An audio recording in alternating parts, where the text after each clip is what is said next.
Okay, so I've been working on the Porsche 911 996 for a while. I've been replacing the silencers and the exhaust manifolds and tidying up the cats and so on. But in the process of removing the manifolds, the notorious 12 bolts which hold the manifolds onto the cylinder heads, left and right of the 911 engine, two snapped in the cylinder head. One I was able to drill out, the other one I did drill out, but some damage occurred to the thread, so although an M8 bolt does actually fit in there, it's quite loose in the thread. So basically what I did was I had a chat with a couple of specialists in the UK, one in particular, Steve at Goshall Classics down in Kent, and he said there's only one real solution for things like that. All the specialists in the UK use this product here, Wuerth, and it's called Time-Sert. So I ordered that in our local store in Dresden. It cost €200, including the VAT, €202. So it's by no means a cheap tool, but this is it. So basically, what you get is you get some instructions. You get all the parts to obviously drill out the thread and widen the bore of the bolt holes so very slightly. Instructions obviously, and then you get 5 of these inserts. You get 10 of these inserts, 5 each in a different size, so one size is slightly deeper than the other. So the way this works, it's all pretty well laid out in here. The translation is obviously been done by a German translator. It's not a brilliant translation, but it's not too bad. But on here you get a pictorial version of what you need to do. So first of all, what you do is you need to take this special drill bit, which is oversized very slightly from an M8. I think it's 8.2 or something, so it's very slightly, millimeter either side. Sorry, 0.1 of a millimeter either side of the M8. So you drill that down to the bottom of the hole. So essentially you strip out the original threads. Then you take this tool here, which is, it's sort of a countersink, but it gives you not an angled countersink, but just basically a countersink such as that there. Let me focus. So that allows this section obviously to sit flush with the cylinder head. Then what you do is, having done that, let me focus again. You need to tap the thread in the hole, which is also a very specific thread, and then you use this tool here to put the insert on the end of that. This is sort of a strangely shaped squarish type tool, which then threads onto there, and then you use this and turn it into the hole. And what I can understand from the instructions is you've got to use oil with this. It says it here. When you use this step here, you use the D tool with oil, and then you thread that into the new threaded hole. And at the last section here, when you threaded it in, it meets resistance, and that's why you use the oil, because what you're doing is you're using that D tool there, this tool, to cut the thread in the last part of this insert. But also what I believe that does, it pushes the insert into the new thread, so it makes it nice and tight in there.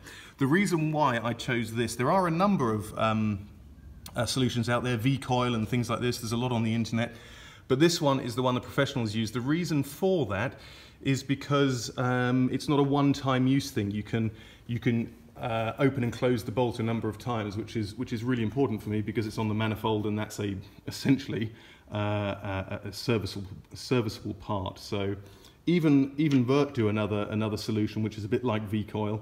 Can't quite remember the name of it, but it's a darn sight cheaper. It's about £60. But you shouldn't use that, because this is the one that the professionals use, as I say, and it means you can reopen and close that bolt as much as you like. So this is what I'm going to do today. As I say, I've got one M8 hole to do in the cylinder head, so I'm going to set myself up and get started. Okay, so I've got the drill bit set up. I've made some markings on the anti-roll bar here to make sure I'm getting it in line, and I'm going to make the first drill. So what that's going to do is it's going to remove the thread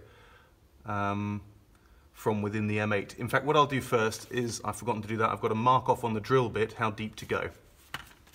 Which, considering the M8 bolts, which are standard with this, are 28mm deep, so not including the head, obviously the threaded part is 28mm deep, and the flange which goes on here is about 10 to 11mm deep, so that makes the depth inside that cylinder head about 17mm. So I'm gonna measure 17mm off there. Okay, so I've marked the drill. It's actually about 20mm depth in there, but because basically what happens is the threaded hole goes down, I think it's about 18mm, and then there's a couple of mil of free space beyond the bolt. But I've marked mine off at about 18mm, so I'm going to do that drill now. Just going to use some special lubrication here to lubricate the bolt hole.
Just a bit more lubrication there.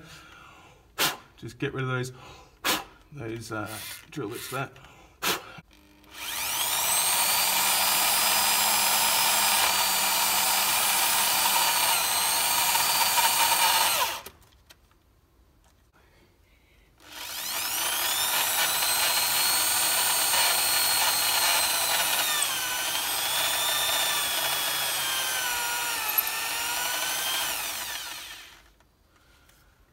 Okay, so that's looking good. It's almost gone to the top of that. I could probably go a little bit further, which I think I probably will. Just go a little bit further in, just so it takes it right to the top of that drill hole. Just clean that off one more time. Lubrication under there. That's it. That's it.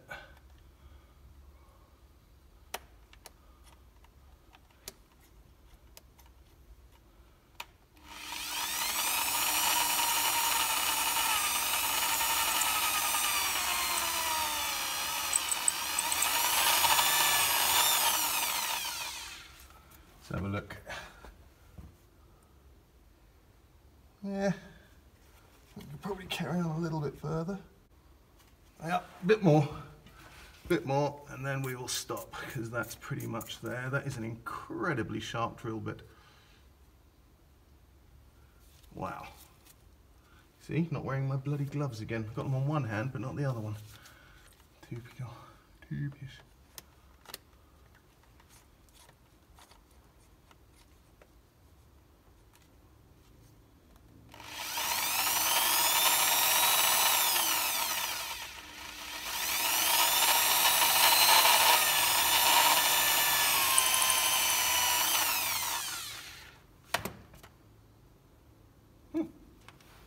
Okay, so I've just completed the 8.2mm drill. I've just checked that with the with my right angle, and it's perfectly straight. So I've gone in straight on that, which is the main thing.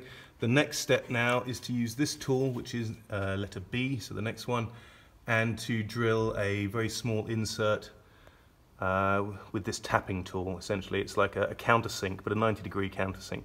This won't let you go any further than you need to go because it's got that stop on it, so that's what's next. Okay, so gloves on. I've got my glasses on, which is very important, as I've said in a couple of videos.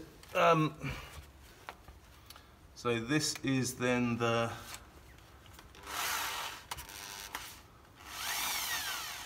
countersink, so that's what I'm going to do now. You can't really see much, but it just gives you an idea of how I'm doing this. This fits into that hole, so it already guides itself in. I guess this will be the moment of truth as to whether I've cut this straight or not. There's quite a lot of movement in it, actually, surprisingly. I don't know if you can see that, but when I bought this tool, I presumed this little lug here was a removable screw, so you can screw it up, because what I thought was you could move this down a bit to give you more of a guide. But actually, once I'm putting this in here, although it's a pretty exact fit, it still does move around a bit, and that's on account that this is quite far towards the end. If they'd have moved this down about 3 or 4 mil, that would have given you a better guide. But there we are. It is how it is, and I'm now going to countersink this hole. Let me just double check. That is exactly how it works. That's right. And that's what I'm going to do now. So just lining this up again.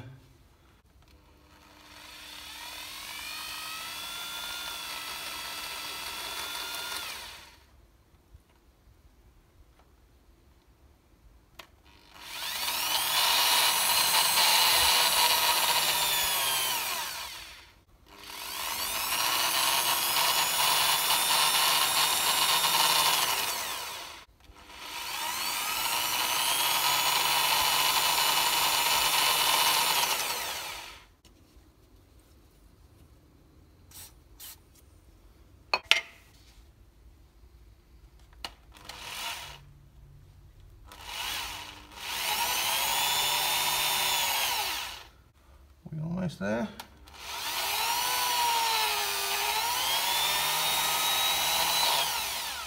I think that's it. Hang up. That's it. Let's have a look.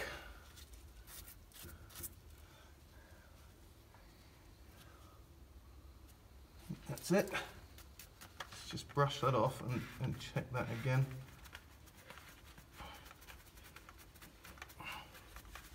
I don't know if all you can see is the back of my head at this point, but apologies if you do.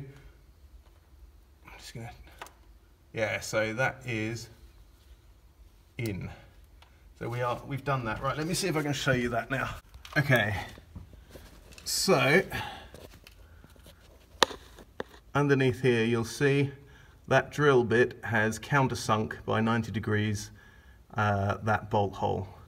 So I am, how many steps? I'm 50% of the way through, so I'm just going to try the inlay in there just to make sure it fits flat and straight, but I dare say it does. Okay, so I couldn't get much access really to this last hole to tap it, so what I've done is I've removed the water pipes here, which come round the engine to the front there. I've bought all new pipes anyway, so I had to remove them. Now you have to be careful when you're undoing these small ones, because a friend of mine has the same car, same engine, and he removed his, I think probably a bit too quickly, and it snapped, or maybe somebody who was working on it did that and it snapped, so that's a real pain in the arse. I WD'd mine before, and they came out okay, but just a word of warning, there's one under there. You can just see it there next to the oil filter housing, and one right there, so do be careful when you're undoing them.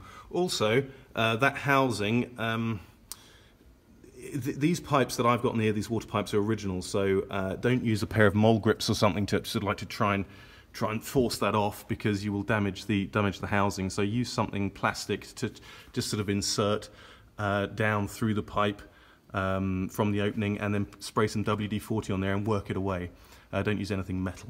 So anyway, I am now, what I've done is, because I still can't, with the tool that I've bought here, all from Wuerth, I've had to create an extension to the tapping tool, which I guess isn't ideal, but because of the width of this handle, there just isn't enough freedom in there, you know, enough space to turn it. So what I've done is I've extended that.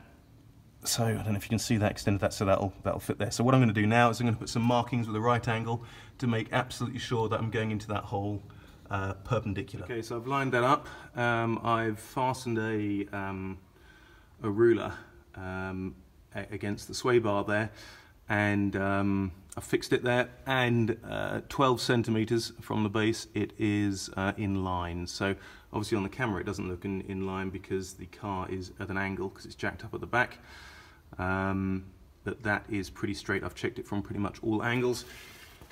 This here, this is 90 degrees against the block when I'm turning, but I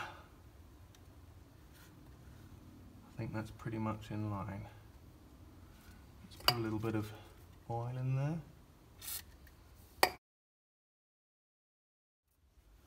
It's coming. I haven't got much further to go actually, to be honest. I'll just keep a quarter turn at a time.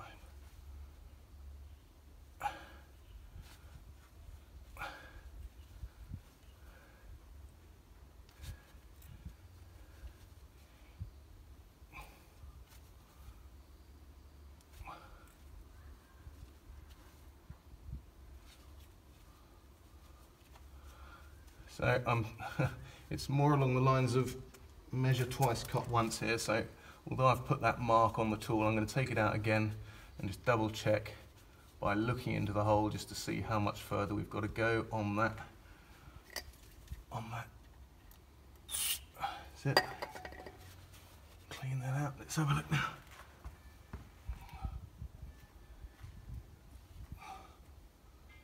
Yeah, we've got quite a bit more. Let's clean it out with the air again.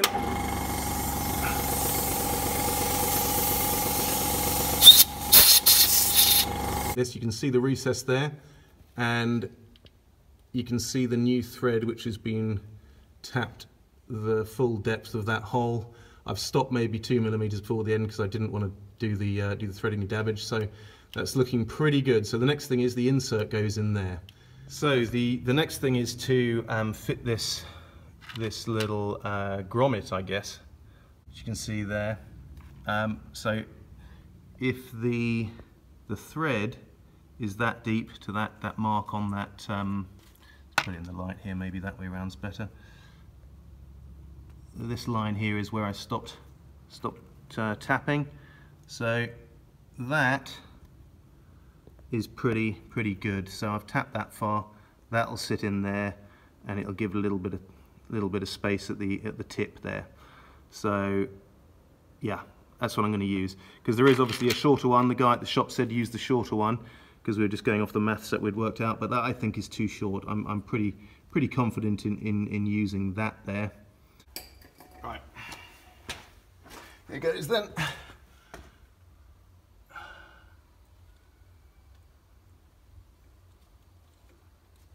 So I'm telling you, you can't really see this, but I'm turning this in. It's turning in very easily.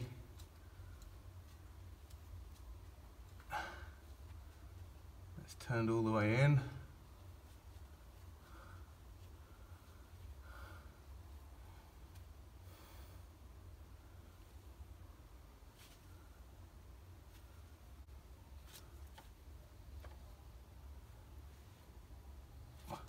I really don't want to do that too much more. I don't know how tight you have to turn that, but that's sitting flush. It looks good to me.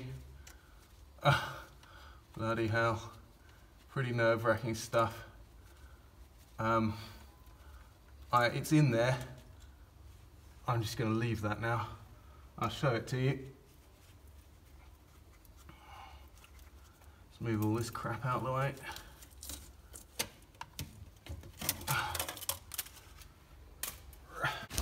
Let me see if we can focus on it. So there is the insert. That is just pushed in there. It's sitting deeper than flush actually, but that's fine by me. So these are the M8 bolts, stainless steel. Oh, what are they? A2, yes, well, A4 might have been better, probably would have been, but I'm going to try this in there now. Bear with me. Let me see if I can get an angle on this. There it is. I've got to cut these bolts down yet, but whoops. Putting that in there. I mean, that is the perfect M8 hole. I am, with this job on this side, absolutely done, so I'm really pleased with that. It was a very nerve-wracking job. It took a very long time, but if you take your time and you are faced with, you know, a broken bolt and you're doing it at home on your own, it is possible. Costs a bit of money, takes a bit of time, but this is the only real way of doing it. So I well recommend using the Wuerth Time-Sert. And this one that I've got, it is specifically for, where is it? It's specifically for M8 bolts only. So can highly recommend that.